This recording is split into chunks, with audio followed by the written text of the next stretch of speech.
Hello friends, welcome back to Engineering Today, and hope you and your family members are doing well. Let's begin our updates today with the news regarding SN15, and it's back to the launch pad. Now SpaceX is on the way to Starship reusability. SpaceX has moved their first fully fledged, flight-proven Starship prototype, SN15, back to the launch pad within a week after its flight test following successful landing. On the 11th of May, Tuesday, SN15 had moved for the second time after its successful 5th of May test flight. Thus, within a little more than 5 days, SpaceX was able to transport their steel prototype. SpaceX transported Starship SN15 using a custom transporter to Suborbital Mount B, which was a few hundred feet away from the landing zone. According to a report, Mount A, which was used earlier by SN15, is going through refurbishment procedures. Starship SN15 is the first vehicle which uses a new custom-built transporter vehicle.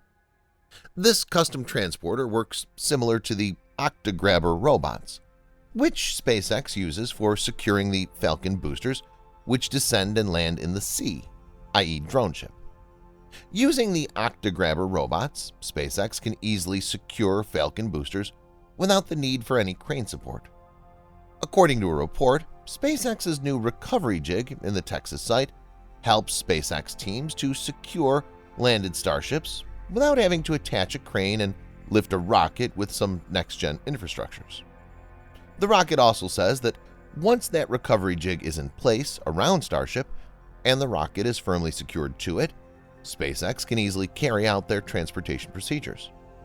Although the technical whereabouts of the jig's working is not completely clear, it seems that the jig is separated into two parts, and both of the parts are attached to a pair of self-propelled modular transporters, SPMT. Using this SPMT, the jig can bound a landed Starship and be bolted together later to secure it. SpaceX has improved not only in their technology, but also developed their pre- and post-flight works. Earlier, after the flight test of SN5 and SN6, it took 2 days for SpaceX to make it safe and secure. But at present, SpaceX made SN15 secure within 240 minutes after its successful launch and landing. Owing to the speed of SpaceX, the adjacent highway was open to the public just half a day after securing. Earlier, SN5 and SN6 went back to SpaceX's Starship factory almost immediately after they were secured on the transporters. The post-flight procedures after securing also included landing leg removal. With the help of a crane, both SN5 and SN6 were lifted and workers had carefully balanced the rocket on jack stands to gain access and remove the legs. SN15 is always special from its birth.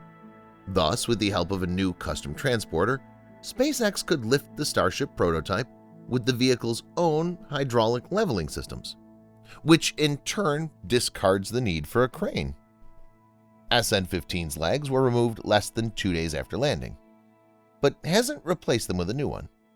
Without the new legs, Starship cannot attempt to reflight.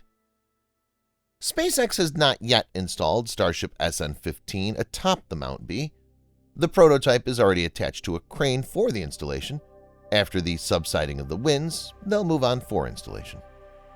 This will help SpaceX to figure out any discrepancies in engine or vehicle, if any, and solve it. It's not known whether SpaceX will install legs on SN15 after it's installed in the launch mount. Working under this ultra-heavy steel vehicle, hanging from above in this windy climate is a bit risky for the workers. Thus, SpaceX might wait for the wind to subside, then probably they'll start installing the landing legs. It's probable that SpaceX will move on for one additional tank-proof test and static fire of SN15 before they head for reflight.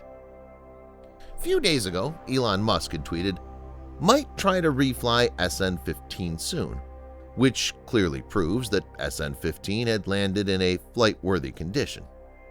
Even the SpaceX engineer who hosted the webcast of the recent record-breaking Starlink launch stated that, "Stay tuned for additional test flights in the days ahead." Starship SN15's high-altitude launch was far less stressful than those experienced by orbital-class Falcon boosters. Reusing of the first successfully recovered Starship prototype is going on within a week, while SpaceX's workhorse, Falcon booster, took more than a year after its first reuse. Thus, relaunching and landing of the SN15 would be an extraordinary achievement for SpaceX. Let's continue SpaceX news on our next segment related to another SpaceX update. We all know about the Dogecoin meme because it's in every social media platform.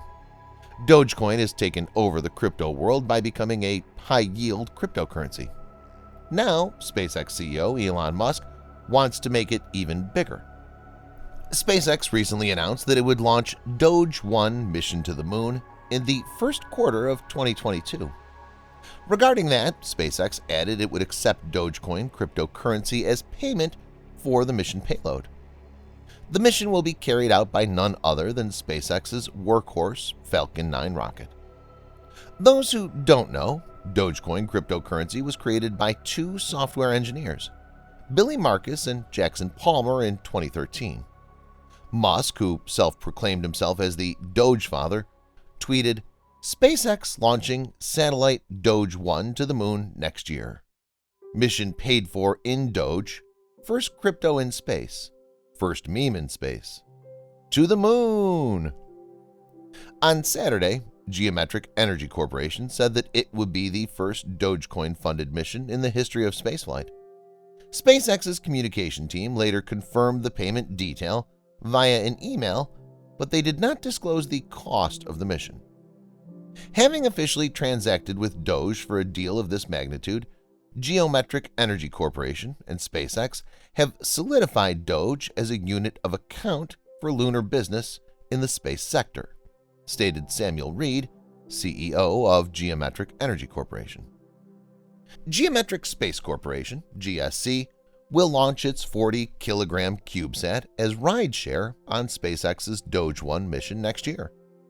According to Geometrical Energy Corporation, the payload will obtain lunar spatial intelligence from sensors and cameras on board with integrated communications and computational systems. Point Blank LLC, Mimir Solutions, and Iteration Syndicate, ITS, will help Geometric Corporation on software and hardware design for the lunar mission. Musk hinted about the plan in a tweet on April Fool's Day, when he said SpaceX is going to put a literal Dogecoin on the literal moon. Dogecoin cryptocurrency will play a key role in this mission. The Doge 1 lunar mission will demonstrate the application of cryptocurrency beyond Earth orbit and set the foundation for interplanetary commerce, stated Tom Occhierino, SpaceX Vice President of Commercial Sales. "We're excited to launch Doge 1 to the moon," he added. There are advantages to using Dogecoin as payment for the lunar mission. It is a fast, reliable, and cryptographically secure digital currency that operates when traditional banks cannot. Also, Dogecoin is sophisticated enough to finance a commercial moon mission in full. Occhierino said in a statement, "It's been chosen as the unit of account for all lunar business between SpaceX and Geometric Energy Corporation, and sets precedent for future missions to the moon and Mars." Doge 1 mission announcement came on the same day SpaceX broke its own record after landing Falcon 9's first stage booster for a 10th time. It's designed to do 10 or more flights with no refurbishment between each flight, Musk said back in May 2018. "We believe that the Falcon 9 boosters are capable of on the order of at least 100 flights before being retired, maybe more." Let's move on to the last segment for today. SpaceX's veteran Falcon 9 booster marked its 10th landing on a recent Starlink mission. On Monday, May 9th, SpaceX launched a new batch of Starlink satellites from Space Launch Complex 40 at Cape Canaveral Space Force Station at 2:42 a.m. Eastern. Approximately 65 minutes later, Falcon 9's second stage successfully deployed the Starlink satellites into low Earth orbit. About 9 minutes after liftoff, the first stage of SpaceX's Falcon 9 rocket landed on SpaceX's drone ship Just Read the Instructions. It marked the 10th flight and landing for this particular booster, B-1051. Falcon 9's first stage has landed on the Just Read the Instructions drone ship, completing this booster's 10th launch and landing, SpaceX officials confirmed on Twitter. This booster debuted in the Demo 1 commercial crew flight test in March 2019. Apart from several Starlink launches, the booster participated in the RadarSat Constellation mission and the SXM-7 satellite launch. First time a Falcon rocket booster will reach double digits in flight, Musk tweeted before the launch. This mission proved the excellent reusability technology of SpaceX. It was the third Starlink launch in less than 2 weeks, which brings the total number of Starlink satellites to 1,550. That's all for today, my friends. Please take care of your health and stay safe. Thanks for watching. Please subscribe for more videos like this. Hit the like button if you find the video interesting, and kindly provide your valuable feedback in the comment section. This will help us to improve.